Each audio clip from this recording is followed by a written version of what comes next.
So my name is Jennifer Crouse, and when I was 16 years old, I was in a severe car accident. I was driving a little bit too fast in my car on a gravel road. My car fishtailed and I hit a guardrail head-on. At that time, I was ejected out of my car and I was found in a hayfield. At this time, I was then flighted to a hospital. I was having a hard time breathing, so I was instantly put on a ventilator. I had a lot of pressure and blood on my spinal cord, so I went into immediate surgery so my life could be saved. During that surgery, they took all the pressure off of my spinal cord, but half of my spinal cord had been severed, which left me paralyzed from the chest down. They told my parents at that time even if I would have made it through surgery, that the likelihood of me living would be slim.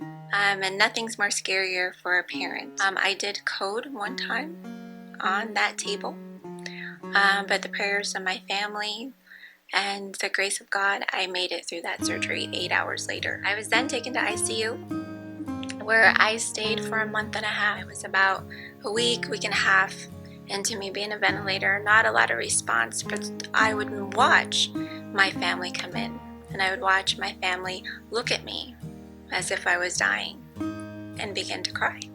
And so I spent a lot of time with God at that time thinking, what's happening to me? Where am I? What am I doing? Why do my family look like they're thinking I might die?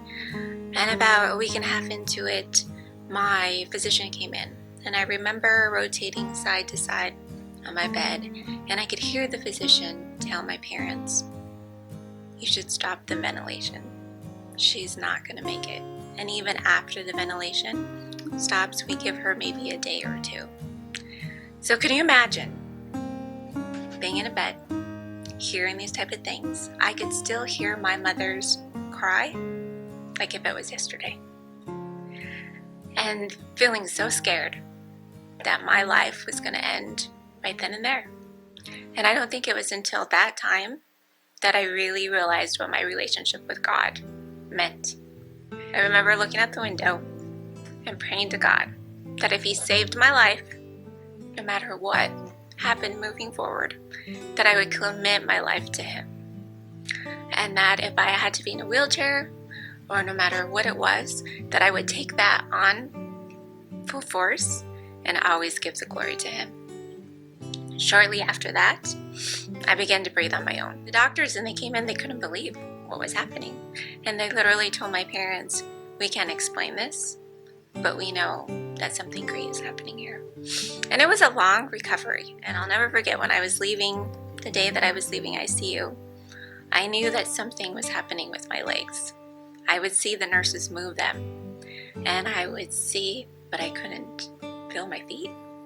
I couldn't, and nobody at that time had told me that I was paralyzed. So I spent one night with the nurse who was getting me ready to transfer that next day, which I was very excited at getting out of the ICU, and I was starting to talk and breathe very well, and I told her, what's happening to me? What's happening to my body? And she sat and explained to me and held my hand and said, you are going to be paralyzed for the rest of your life, but you'll never walk again. And you'll have to spend the rest of your life in a wheelchair. And so that's when I had to remember the commitment I made with God. And I truly remembered that God has saved my life, and it has to be for a purpose. It has to be for a reason. And as I got into rehab, it was learning to dress and bathe. It took me 30 minutes just to put my clothes on. And I remember several times in that rehab thinking, I don't want to wake up in the morning. I don't think I'm ready to wake up in the morning. Like, God, I'm kind of giving up. Like, I don't think I can do this. I don't think I'm strong enough. I was a senior in high school that year, after it was the summer going into my senior in high school, and I was more interested in my friends and those relationships than ever going to school or ever going to college.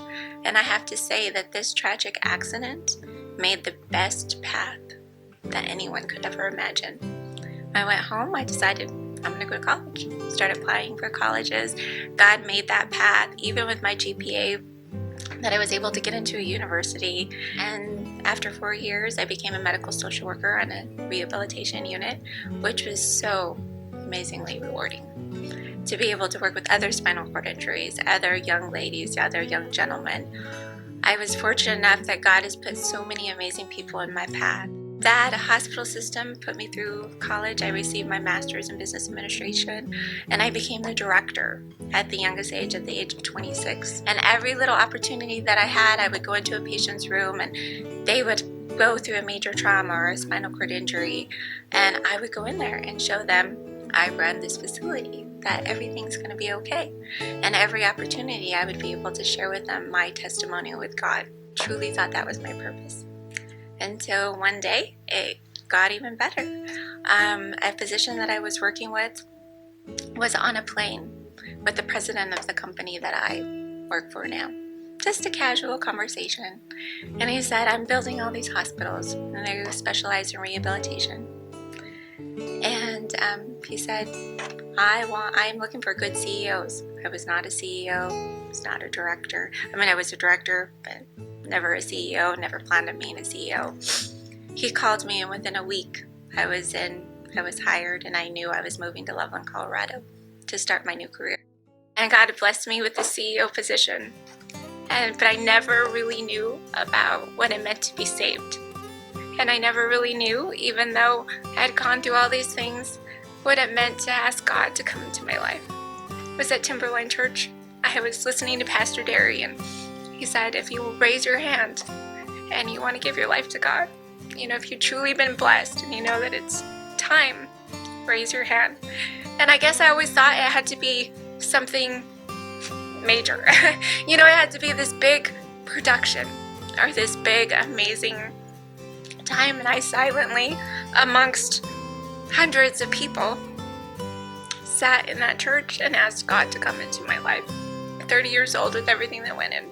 I knew God had continuously blessed me and would never leave me. At that time, I spent some time and prayed and said, God, I think I would like a partner to share my life with.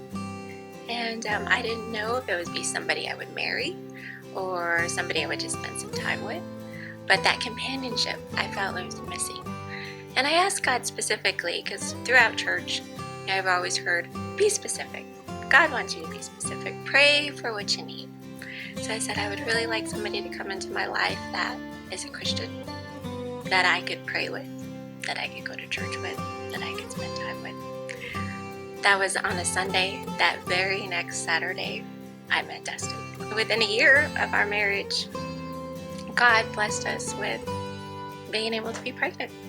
There were a lot of times that the physician said, due to your spinal cord injury, and due to my age, you pass that 35 mark and suddenly you become high risk. But in my mind, if it's with God, there's nothing about high risk. And Waylon came into our lives, and actually Waylon was 6 months premature. And we had some time with that. It was a little bit of a struggle. He was in the NICU for a little while, but it actually brought mine and Dustin relationship even closer. God always knows what he's doing. At that time, you might think, why is my baby in a NICU? Why is my baby premature? What's happening? And it truly showed us God's mercy, God's grace, and built our relationship even stronger. On Wednesday nights has truly changed our life as well. We were coming and we were asked to host a table on Wednesday nights. And one of your first times was about hiding your talents.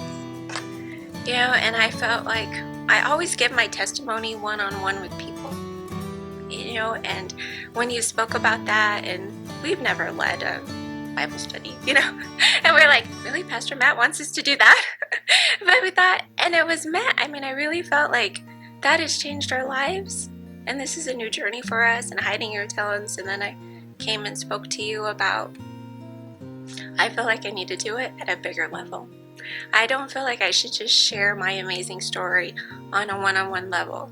I feel like I need to tell more people how wonderful God can be, and how, even though it's a struggle and something very traumatic can happen to you, that it's because God has a purpose for your life, and God can take you from something so small and something so traumatic to something so glorified if you allow Him to. And so I feel like that's where I'm at in this part of my life, and God only knows where He wants me to go next, but I'm ready.